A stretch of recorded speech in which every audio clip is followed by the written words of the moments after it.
One पर्व, अर्जुनाभिगमन पर्व, चतुर्विंशोध्याय। पांडवों का द्वैतवन में जाना। वैशंपायन जी कहते हैं, जन्मेजय।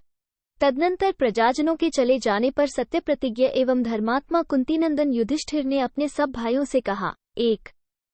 हम लोगों को इन आगामी 12 वर्षों तक निर्जन वन में निवास करना है, अतः इस महान वन में कोई ऐसा स्थान ढूंढो जहां बहुत से पशु पक्षी निवास करते हों। 2. जहां फल फूलों की अधिकता हो, जो देखने में रमणीय एवं कल्याणकारी हो तथा जहां बहुत से पुण्यात्मा पुरुष रहते हों। वो स्थान इस योग्य होना चाहिए जहां हम सब लोग इन 12 वर्षों तक सुखपूर्वक रह सकें। 3.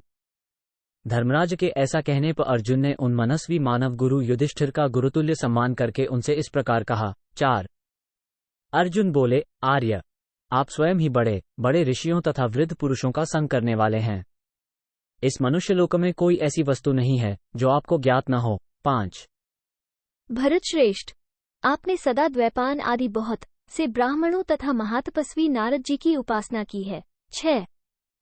जो मन और इंद्रियों को वश में रखकर सदा संपूर्ण लोकों में विचरते रहते हैं। देवलोक से लेकर ब्रह्मलोक तथा गंधर्वों और अप्सराओं के लोकों में भी उनकी पहुंच है। 7. राजन, आप सभी ब्राह्मणों के अनुभाव और प्रभाव को जानते हैं, इसमें संशय नहीं है। 8. राजन, आप ही श्रेय मोक्ष के कारण का ज्ञान रखते हैं। महाराज, आपकी जहां इच्छा हो वहीं हम लोग निवास करेंगे। 9. ये जो पवित्र जल से भरा हुआ सरोवर है, इसका नाम द्वैतवन है। यहाँ फल और फूलों की बहुलता है। देखने में ये स्थान रमणीय तथा अनेक ब्राह्मणों से सेवित है। 10. मेरी इच्छा है कि यहीं हम लोग इन 12 वर्षों तक निवास करें। राजन, यदि आपकी अनुमति हो तो द्वैतवन के समीप रहा जाए, अथवा आप दूसरे किस स्थान को उत्तम मानते हैं। 11. युधिष्ठिर ने कहा, पार्थ, तुमने जैसा बताया है वही मेरा भी मत है। हम लोग पवित्र जल के कारण प्रसिद्ध द्वैतवन नामक विशाल सरोवर के समीप चलें। 12. वैशंपायन जी कहते हैं, जन्मेजय। तदनंतर वे सभी धर्मात्मा पांडव बहुत से ब्राह्मणों के साथ पवित्र द्वैतवन नामक सरोवर को चले गए। 13. वहां बहुत से अग्निहोत्री ब्राह्मणों, निरग्निकों, स्वाध्यायपरायण ब्रह्मचारियों, वानप्रस्थियों, सन्यासियों, सैकड़ों कठोर व्रत का पालन करने वाले तपस्विद महात्माओं तथा अन्य अनेक ब्राह्मणों ने महाराज युधिष्ठिर को घेर लिया। 14. 15. वहां पहुंचकर भरतश्रेष्ठ पांडवों ने बहुत से ब्राह्मणों के साथ पवित्र एवं रमणीय द्वैतवन में प्रवेश किया। 16. राष्ट्रपति युधिष्ठिर ने देखा, वह महान वन तमाल, ताल, आम, महुआ, नीप, कदम्ब, साल, अर्जुन और कनेर आदि वृक्षों से, जो ग्रीष्म ऋतु बीतने पर फूल धारण करते हैं, संपन्न है। 17. उस वन में बड़े बड़े वृक्षों की ऊंची शाखाओं पर मयूर, चातक, चकोर, बरहिण तथा कोकिल आदि पक्षी मन को भाने वाली मीठी बोली बोलते हुए बैठे थे। 18. राष्ट्रपति युधिष्ठिर को उस वन में पर्वतों के समान प्रतीत होने वाले मदोन्मत्त गजराजों के, जो एक एक युद्ध के अधिपति थे, हथिनियों के साथ विचरने वाले कितने ही भारी भारी झुंड दिखाई दिए। 19.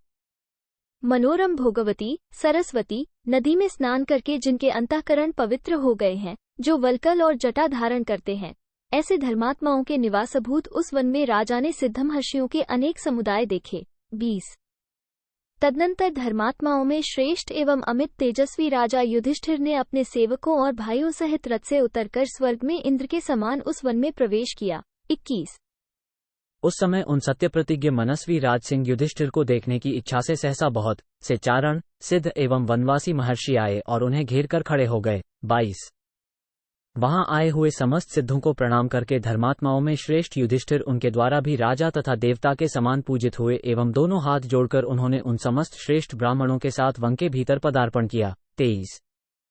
उस वन में रहने वाले धर्मप्रायण तपस्वियों ने उन पुण्यशील महात्मा राजा के पास जाकर उनका पिता की भांति सम्मान किया। तत्पश्चात राजा युधिष्ठिर फूलों से लदे हुए एक महान वृक्ष के नीचे उसकी जड़ के समीप बैठे। 24. तदनंतर पराधीन दशा में पड़े हुए भीम, द्रौपदी, अर्जुन, नकुल, सहदेव तथा सेवक सवारी छोड़कर उतर गए। वे सभी भरतश्रेष्ठ वीर महाराज युधिष्ठिर के समीप जा बैठे। 25. जैसे महान पर्वत युद्धपति गजराजों से सुशोभित होता है, उसी प्रकार लता समूह से झुका हुआ वो महान वृक्ष वहां निवास के लिए आए हुए 5 धनुर्धर महात्मा पांडवों द्वारा शोभा पाने लगा। 26. इति श्रीमहाभारते वनपर्वणि अर्जुनाभिगमन पर्वणि द्वैतवन प्रवेशे चतुर्विंशोऽध्याय 24। इस प्रकार श्री महाभारत वनपर्व के अंतर्गत अर्जुनाभिगमन पर्व में द्वैत वन प्रवेश विषयक 24वां अध्याय पूरा हुआ। 24।